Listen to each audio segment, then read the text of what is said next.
திராவிட முன்னேற்ற கழகத்துடைய சார்பில் ஆட்சிக்கு வர்றதுக்கு முன்னாடி ஒரு பொட்டி வச்சாங்க. அந்த பொட்டியில உங்க மனுக்களை எல்லாம் போடுங்கன்னு சொன்னாங்க. ஆட்சிக்கு வந்தவுடன் நிறைவேற்றிருவேன்னு சொன்னாங்க. அந்த பொட்டியெல்லாம் இதுவரைக்கும் என்ன ஆனது? இதுவரைக்கும் 4.5 ஆண்டுகளாக யாருக்கும் எந்த விடையும் கிடைக்கவில்லை. இப்ப நாங்க உண்மை நிலையை அறிவதற்கு இங்க ஒரு பாக்ஸ் வச்சிருக்கிறோம். இந்த பாக்ஸ் என்பது உண்மைக்காக, உரிமைக்காக. இந்த பாக்ஸ்லயும் இது போல கார்டு இருக்கு. சோ நீங்க யாரு வேணாலும் அந்த கார்டை நீங்க எல்லாருமே ஸ்கிராச் பண்ணலாம். நீங்க ஸ்கிராச் பண்ணுங்க, என்ன வந்திருக்குன்னு சொல்லுங்க. பொதுச் செயலாளருடைய அந்த கார்டுல சேவைகள் உரிமை சட்டம் என்பது வந்திருக்கு. நீங்க எதனா பாக்ஸ்ல எடுத்தீங்க, என்ன வந்திருக்கு? மைக்ல சொல்லுங்க. உருட்டுகள் 187 இளைஞர்களுக்கு 5 லட்சம் அரசு வேலைகள். 5.5 லட்சம் பேருக்கு அரசு வேலைகள் வந்திருக்கா? இந்த அரசால் கொடுக்கப்பட்டிருக்கிறதா?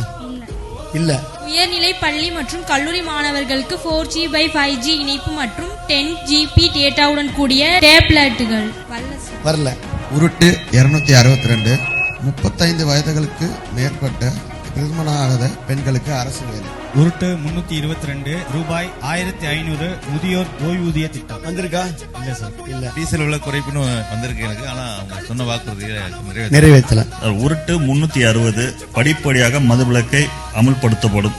ஆனா இது வரைக்கும் அமுல்படுத்தல. அதுக்கு பதிலா இப்ப எஃப்எல் பார கடைக்கு திறந்து வராங்க வீதி வீதிக்கு. நன்றி.